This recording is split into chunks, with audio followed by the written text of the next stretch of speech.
Hello friends, ഇന്ന് നമ്മൾ നോക്കുന്നത് നമ്മുടെയൊക്കെ വീട്ടിൽ അറ്റാച്ച്ഡ് ബാത്റൂം ചെയ്യുന്ന സമയത്ത് നമുക്ക് ഈ ഫിറ്റിങ്സുകളെല്ലാം ഒരേ ലെവലിൽ ചെയ്യുന്നതാണോ അതായത് സെപ്പറേറ്റ് ചെയ്യുന്നതാണോ നല്ലതെന്ന് നിങ്ങൾ തന്നെ പറയുക. നോക്കിയതിന് ശേഷം ഇതിപ്പോൾ ചെയ്തിരിക്കുന്നതെന്ന് വെച്ചിട്ടുണ്ടെങ്കിൽ ഒരേ ലെവലിൽ തന്നെ ഏകദേശം 8 അടി വരാവുന്ന രീതിയിലുള്ള ഒരു ബാത്റൂമാണ്. 8 അടി നീളം വരാവുന്ന ഒരു ബാത്റൂം ഉണ്ടെങ്കിൽ നമുക്ക് ഈ രീതിയിൽ ഒരേ ലെവലിൽ ചെയ്യാൻ പറ്റും. ഇതിപ്പോൾ ചെയ്തിരിക്കുന്ന ഏറ്റവും അകത്ത് നമ്മൾ ഇങ്ങേ അറ്റത്തേക്ക് വരുന്നത് കുളിക്കുന്ന ഏരിയ ആണ് കൊടുത്തിരിക്കുന്നത്. ഡൈവേർട്ടറിൻ്റെ സിസ്റ്റം കൊടുത്തിട്ടുണ്ട്. ഡൈവേർട്ടറിൻ്റെ സിസ്റ്റത്തിൻ്റെ സ്പൗട്ട് താഴെ കൊടുത്തിട്ടുണ്ട്. സ്പൗട്ടിനോട് അറ്റാച്ച് ചെയ്ത് നമുക്ക് ഹാൻഡ് ഷവർ കൂടി കൊടുത്തിട്ടുണ്ട്. അപ്പോൾ നമുക്ക് അത്യാവശ്യം ഹാൻഡ് ഷവർ യൂസ് ചെയ്യണമെങ്കിൽ ഹാൻഡ് ഷവർ യൂസ് ചെയ്യാം.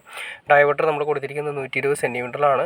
ഷവർ കൊടുത്തിരിക്കുന്നത് 7 അടിക്കാണ് കൊടുത്തിരിക്കുന്നത്. പിന്നെ അതുപോലെ തന്നെ തൊട്ട് താഴെ നമ്മൾ സ്പൗട്ട് കൊടുത്തിരിക്കുന്നത് 30 ഇഞ്ചിനാണ് കൊടുത്തിരിക്കുന്നത്. പിന്നെ താഴെയായിട്ട് നമ്മൾ അതിൻ്റെ വേസ്റ്റ് പോകാൻ വേണ്ടി ട്രാപ്പ് കാര്യങ്ങൾ കൊടുത്തിട്ടുണ്ട്. പിന്നെ കുളിക്കുന്ന ഏരിയ ചെറുതായിട്ട് 1 ഇഞ്ച് താത്തി ഓൾറെഡി ഇട്ടിട്ടുണ്ട്. അതെന്ന് വെച്ചിട്ടുണ്ടെങ്കിൽ നമ്മൾ കുളിക്കുന്ന സമയത്തുള്ള വെള്ളം ഒരുപാട് അങ്ങോട്ട് തെറിച്ച് പോകാതിരിക്കാൻ വേണ്ടിയിട്ടാണ് അങ്ങനെ ചെയ്യുന്നത്.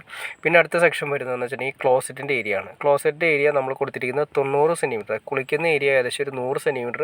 അത് കഴിഞ്ഞിട്ട് ഒരു 90 സെൻറ്റിമീറ്റർ നമ്മൾ ക്ലോസറ്റിൻ്റെ ഏരിയ കൊടുത്തിരിക്കുന്നത്. അതിന് സെൻറ്ററായിട്ട് കൊടുത്തിരിക്കുന്നത് ഹാങ് ക്ലോസറ്റാണ് യൂസ് ചെയ്തിരിക്കുന്നത്. പിന്നെ അടുത്ത സെക്ഷൻ വരുന്നതെന്ന് വെച്ചാൽ വീണ്ടും ഇത് കഴിഞ്ഞതിന് ശേഷം 60 സെൻറ്റിമീറ്റർ കഴിഞ്ഞിട്ട് വാഷ് ബേസിൻ്റെ ഏരിയ വരുന്നു. വാഷ് ബേസിന് നമ്മൾ കൊടുത്തിരിക്കുന്നത് പെഡസ്റ്റലാണ്. ഹാഫ് പെഡസ്റ്റൽ വിത്ത് 16 ഇഞ്ചിൻ്റെ വാഷ് ബേസിനാണ് കൊടുത്തിരിക്കുന്നത്. 16 തൊട്ട് നമുക്ക് 20 ഇഞ്ച് വരെ നമുക്ക് കൊടുക്കാം. 20 ഇഞ്ചൊക്കെ കൊടുക്കുന്നത് നല്ല നീറ്റായിരിക്കും ബാത്റൂം കാണാനായിട്ട്. പിന്നെ അതിൻ്റെ മുകളിലായിട്ട് നമ്മളൊരു മിറർ കൊടുത്തിട്ടുണ്ട്. പിന്നെ ഒരു മിറർ ലാമ്പ് കൊടുത്തിട്ടുണ്ട്. പിന്നെ സൈഡിലായിട്ട് ഒരു സ്വിച്ച് ബോർഡ് കൊടുത്തിട്ടുണ്ട്. അതായത് എക്സോസ്റ്റ്, നമ്മുടെ മിറർ ലാമ്പ് വരുന്നത്, പിന്നെ ഒരു സ്വിച്ച് പ്ലഗ് കാര്യങ്ങൾ വെള്ളം തെറിക്കാത്ത രീതിയിൽ മാക്സിമം ഒതുക്കിയാണ് കൊടുത്തിരിക്കുന്നത്.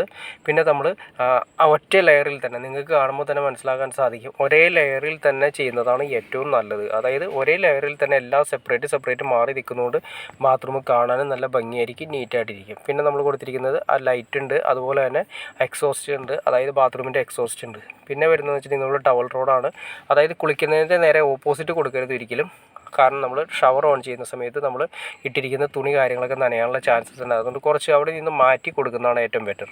പിന്നെ അടുത്ത് നമ്മൾ കൊടുത്തിരിക്കുന്നതെന്ന് വെച്ചിട്ടുണ്ടെങ്കിൽ നമ്മുടെ കാല് കാര്യങ്ങളൊക്കെ ഉരച്ച് കഴുകുന്നതിന് വേണ്ടിയിട്ട് സെപ്പറേറ്റ് നമുക്ക് ഇതുപോലെ ഒരു കല്ല് നമുക്ക് വാങ്ങിക്കാൻ കിട്ടും. അത് സ്റ്റാൻഡ് ഉൾപ്പെടെയാണ് വരുന്നത്. ആ സ്റ്റാൻഡ് നമുക്ക് ആയതുകൊണ്ട് നമുക്ക് എങ്ങോട്ട് വേണമെങ്കിലും മാറ്റി വയ്ക്കാൻ പറ്റും. അത് നമ്മൾ ഏതെങ്കിലും ഒരു സൈഡിൽ ഒതുക്കിയിടുക. അല്ലെങ്കിൽ നമുക്ക് ഇപ്പോൾ വരുന്ന സിസ്റ്റം എന്ന് വെച്ചിട്ടുണ്ടെങ്കിൽ ടൈലിൻ്റെ കൂടെ അറ്റാച്ച് ചെയ്ത് പിടിപ്പിക്കാത്ത രീതിയിലുള്ള കല്ലുകളും വരുന്നുണ്ട്.